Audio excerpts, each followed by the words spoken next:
Sa mga balitang pambansa, nakahanda na po ang Kamara na tumanggap ng panibagong impeachment complaint laban kay Vice President Sara Duterte simula po sa Pebrero 6. Kasunod pa rin yan ang pagtatapos ng one-year bar rule o isang taong ban sa paghahain ng impeachment laban sa Vice-Presidente. Ayon kay House Public Accounts Committee Chair Terry Redon, nakahanda po silang sundin ang tamang proseso ng impeachment batay sa saligang batas sa rules ng Kamara at desisyon ng Korte Suprema sa inilabas o na inilabas kamakailan lang. Nilinaw ng prosekusyon na ang proseso lang ng impeachment ni VP Sara ang tinabla sa huling desisyon ng Korte. Ibig sabihin, hindi pa rin nare-resolba ang nilalaman ng mismong impeachment complaint na pwede pa rin maging basihan ng susunod na reklamo.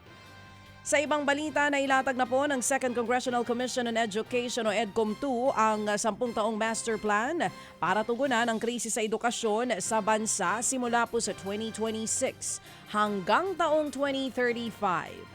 Ayon kay EDCOM-2 Executive Director Carol Markey, hindi kayang ibuhos sa loob ng 1 o 2 taon ang pagtugon sa krisis sa edukasyon. Kailangan daw itong planuhin at maipatupad sa loob ng 10 taon. Lalo't maraming ahensyang may kanya-kanyang plano pero hindi naman nag-uusap-usap.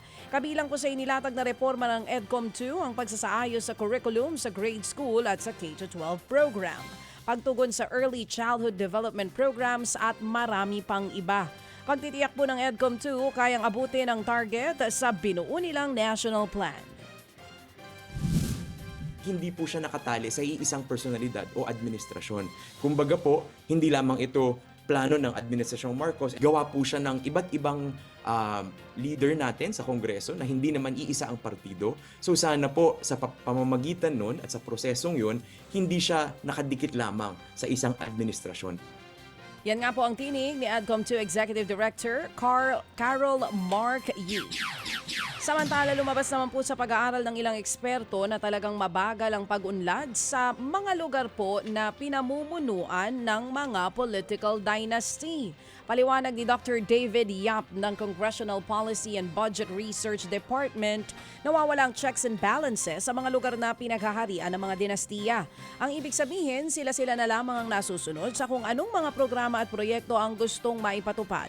Dahil tad-tad na ng magkakamag-anak ang iba't ibang posisyon sa kada LGU.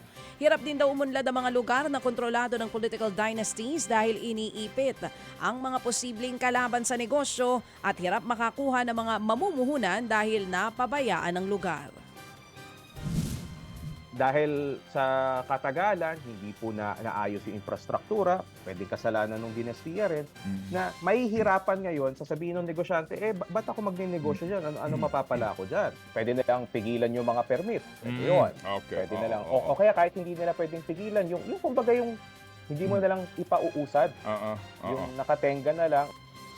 Yan nga po ang tinig ni Dr. David Yap, ang Director ng Congressional Policy and Budget Research Department.